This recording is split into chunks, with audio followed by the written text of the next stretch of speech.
మహాగణాధిపతయ నమః. శ్రీ గురుభ్యో నమః. శ్రీమాత్రే నమః. ప్రేక్షకులందరికీ స్వాగతం. శనిగ్రహ మార్పు. శని భగవానుడు 2025 మార్చ్ 29 వరకు కూడా ఈయన కుంభరాశిలో ఉండి తదనంతరం ఈయన మీనరాశిలోకి స్థితి పొందడం అనేది జరుగుతుంది. అంటే 2.5 సంవత్సరాల తరువాత ఈయన మార్పు అనేది చెందుతున్నాడు. అయితే ఇందులో వక్రగ్రతులు, అతిచారము ఇవన్నీ కూడా మధ్యలో మనకి కనపడేవే. అయితే ఏదైనా 2.5 సంవత్సరాల తర్వాత ఆయన మార్పు అనేది చెందబోతున్నాడు. అయితే ఈయనకి ఈ శని భగవానుడికి సహజంగా మనకి తెలిసిందే, ఈయన ఎక్కువగా కర్మం చేస్తూ ఉంటాడు. అంటే మనకి శ్రమింపజేస్తూ ఉంటాడు శని భగవానుడు. ఈయనకి విశేష దృష్టిలు కూడా ఉన్నాయి. 3, 7, 10 ఈయనకి విశేష దృష్టిలు అనేవి ఇక్కడ మనకి శని భగవానుడికి ఉన్నాయి. అయితే ఈ మార్పు ఏదైతే ఉందో, ఎందుకంటే మనకి శని భగవానుడు ఒకే రాశిలో ఎక్కువ కాలం ఉంటాడు. అందుకనే ఆయన నెమ్మదిగా ప్రయాణం చేస్తూ ఉంటాడు. అందుకని ఈయన మందకారకుడు కూడా అని చెప్తారు. కాబట్టి ఇలాంటి శని భగవానుడు మీనరాశిలో స్థితి పొందడం వల్ల 12 రాశుల వారికి ఎటువంటి ఫలితాలు ఉండబోతున్నాయి, అసలు ఎటువంటి ఈ మార్పు వల్ల, అంటే ఈ శని భగవానుడి యొక్క రాశి మార్పు వల్ల వీళ్ళు ఎటువంటి విషయాల్లో జాగ్రత్తగా ఉండాలి, అలాగే ఎటువంటి పరిహారాలు చేసుకోవాలి. సింహరాశికి అధిపతి రవి. సింహరాశిలోకి మఖ 1, 2, 3, 4 పాదాలు, పుబ్బ 1, 2, 3, 4 పాదాలు, ఉత్తర 1వ పాదము సింహరాశిలోకి వస్తుంది. సింహరాశి వాళ్ళకి ఈ శని భగవాను యొక్క మార్పు అంటే కుంభరాశి నుండి ఈయన మీనరాశిలోకి 2.5 సంవత్సరాల తర్వాత ప్రవేశం అనేది జరుగుతోంది.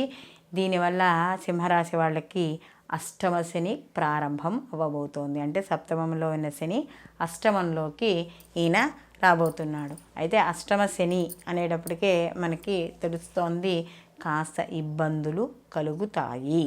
అంటే అష్టమ స్థానం అనేటప్పుడు ఆయుధాస్థానం, ఆకస్మిక ఇబ్బందులు, ప్రమాదాలు, లేకపోతే ఏమైనా నష్టాలు, కష్ట నష్టాలు, చిక్కులు ఇలాంటివన్నీ కూడా అష్టమ స్థానాన్ని చెప్పడం. ఒక్కోసారి అష్టమ స్థానాన్ని మనం ఆకస్మిక లాభంగా కూడా చెప్తాం. అయితే అష్టమ స్థానంలో ఈ శని భగవానుడి యొక్క సంచారం అనేది వీళ్ళకి అంటే పర్సనల్గా ఈ గోచార ఫలితాలుగా మనం చెప్పుకుంటే వీళ్ళ జన్మజాతకంలో కూడా శని భగవానుడు బలంగా ఉంటే ఈ గోచార ఫలితాల వల్ల ఏర్పడే సమస్యలు కానీ ఇబ్బందులు కానీ ఏవైనా ఉంటే అవి కొద్దిగా తగ్గుముఖం అనేవి పడతాయి. అయితే సహజంగా గోచార ఫలితాలు అష్టమ స్థానంలో ఉన్నప్పుడు ఏ విధంగా ఉంటాయని చూసుకున్నప్పుడు ఇక్కడ మనకి ఏదైతే పనులు ఉన్నాయో, అంటే వ్యవహారపరంగా మనం చేసుకునే పనులు, అంటే నిత్యం చేసుకునే పనులు కావచ్చు, లేకపోతే మనం చేసే వృత్తి ఉద్యోగ వ్యాపార పరంగా కావచ్చు, ఏ రకంగా చేసుకునే పనులు, లేకపోతే ఏదైనా ముఖ్యంగా ప్రత్యేకంగా చేపట్టే పనులు కావచ్చు, వీటన్నిటిల్లో ఆలస్యము, ఆటంకాలు ఏర్పడే అవకాశం అనేది ఉంటుంది. అంటే మనం ఏదైనా సమస్య లేకుండా పని అయిపోతుంది అనుకుంటే అక్కడ ఎవరో వ్యక్తి ద్వారా కావచ్చు, లేకపోతే వేరే రకంగా కావచ్చు, ఏదైనా ఒక సమస్యలు కానీ ప్రతిబంధకాలు కానీ ఏర్పడే అవకాశం అనేది కనబడుతోంది.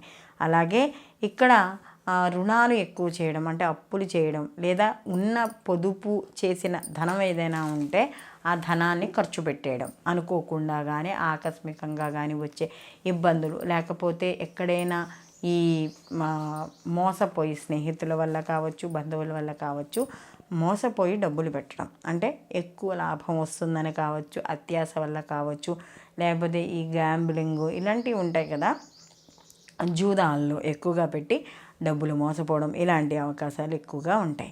అలాగే ఈ ముత్తాతల నుంచి వచ్చే ఆస్తిపాస్తుల విషయాల్లో కానీ ఇలాంటి వాటిల్లో కుటుంబ సభ్యులతో గొడవలు, కోర్టుకు ఎక్కడాలు, పోలీస్ స్టేషన్లు ఇలాంటివి, అంటే పోలీస్ స్టేషన్ మెట్లు ఎక్కడం అంటే వెళ్ళి జైల్లో పడిపోతామని కాదు, కానీ ఆ వ్యవహారపరంగా అక్కడ వరకు వెళ్ళి ఏదో ఒకటి మాట్లాడి రావడం, ఇలాంటి సమస్యలు ఎదుర్కొనే అవకాశం ఎక్కువగా కనబడుతోంది.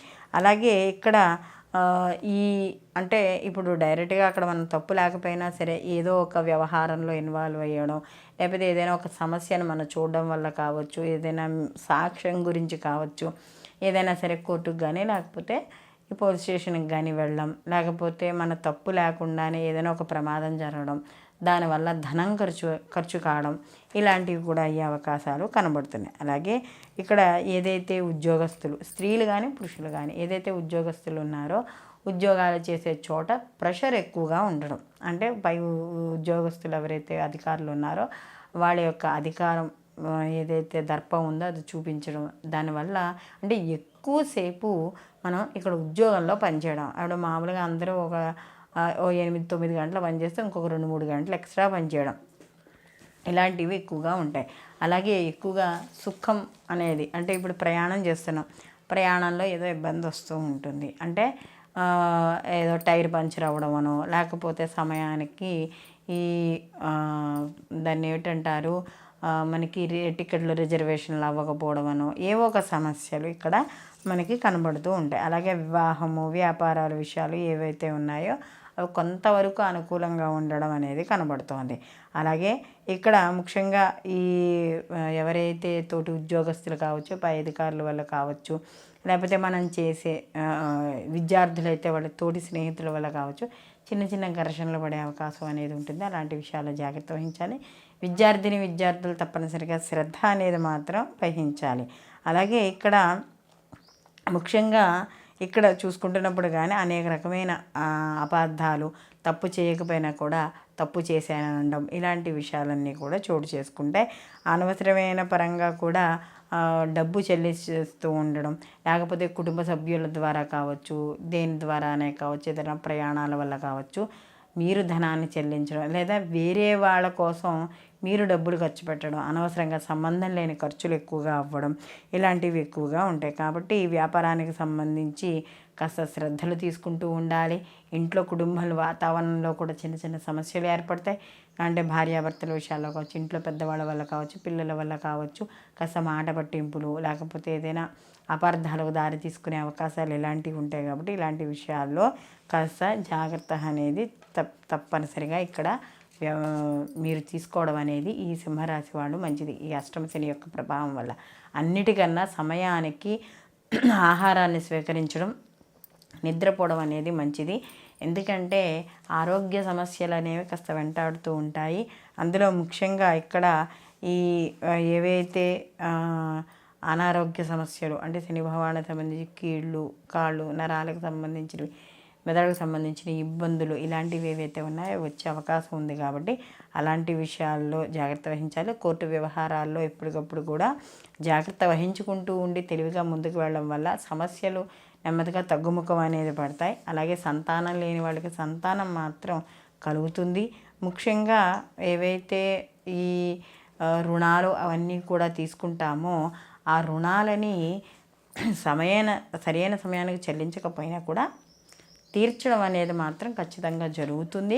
కానీ కాస్త మధ్యలో మానసికంగా, శారీరకంగా కాస్త నలగడం అనేది ఉంటుంది. కాబట్టి ఇలాంటి జాగ్రత్తలు తీసుకోవాలి. స్త్రీలు కూడా ఆరోగ్య విషయాల్లో ఎవరైతే ఉన్నారో అష్టమ శని యొక్క ప్రభావం అనేది ఉంటుంది. కాబట్టి కాస్త ఆరోగ్య విషయాల్లో కూడా జాగ్రత్త వహించుకుంటూ ఉండడం, అలాగే ప్రతిరోజు కూడా వీళ్ళు కూడా హనుమాన్ చాలీసా పారాయణ చేసుకుంటూ ఉండడం, అలాగే శనివారాల నియమాలు పాటించడం, ముఖ్యంగా శనికి సంబంధించిన జపాలు, అంటే ఈ శని భగవానుడు ఎప్పుడైతే మార్పు చెందుతాడో మార్పు చెందిన వెంటనే శనికి సంబంధించిన జపాలు చేయించుకోవడం ద్వారా దాని ప్రభావం వల్ల వ్యతిరేక ప్రభావాలు కానీ వ్యతిరేక తీవ్రత ఏదైతే ఉందో జీవితం మీద, మన జీవన విధానం మీద అది తగ్గుముఖం పట్టడం అనేది జరుగుతుంది. ఈ వీడియో కానీ మీకు నచ్చినట్టయితే లైక్ చేయండి, 10 మందికి షేర్ చేయండి, సబ్స్క్రైబ్ చేసుకోవడం మర్చిపోకండి. మీ అభిప్రాయాన్ని కామెంట్ రూపంలో తెలియజేయండి.